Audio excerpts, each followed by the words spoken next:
नमस्ते। अपने इंट्रो के अंत में मैंने आपसे एक सवाल किया था। क्या आप अपनी आवाज से परिचित है?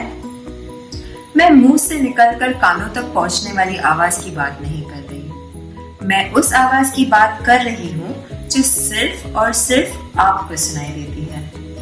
आपके आंतरिक अनुभूति यानी इंट्यूशन या आपके अंतर आत्मा की आवाज।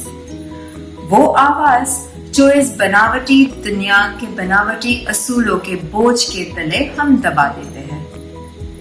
वो आवाज जो कुछ स्वार्थी और अहंकारी कभी सुनना ही नहीं चाहते, या फिर अपनी संघर्ष भरी जिंदगी को ही अपनी तकदीर मानकर अपनी जागती हुई आवाज को हम सुला देते हैं, या भेड़ चाल में चलते चलते अपनी आवाज को हम खुद ही चुप करा देते हैं।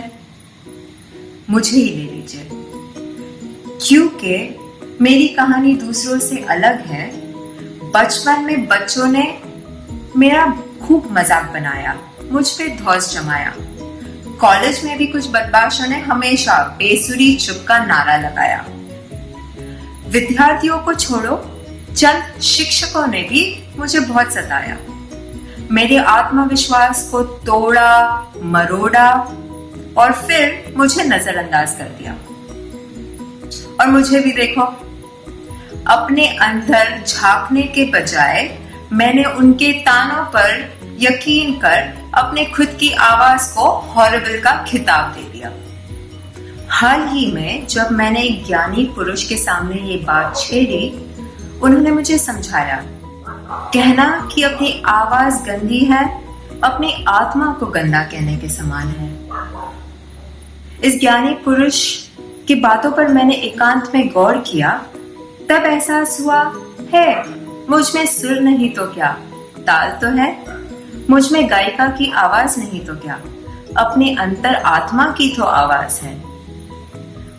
गलत मत समझिए, मैं कोई संत महात्मा नहीं, मैं परफेक्ट नहीं।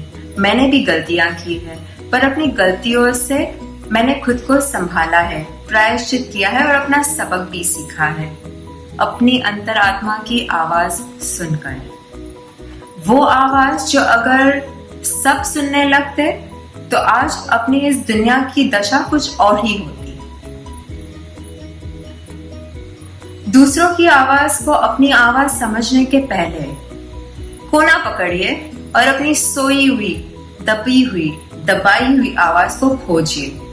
और अगर खोजने से भी ना मिले तो खुद से पूछिए, क्या आप अपनी सच्चाई का सामना करने के लिए तैयार हैं?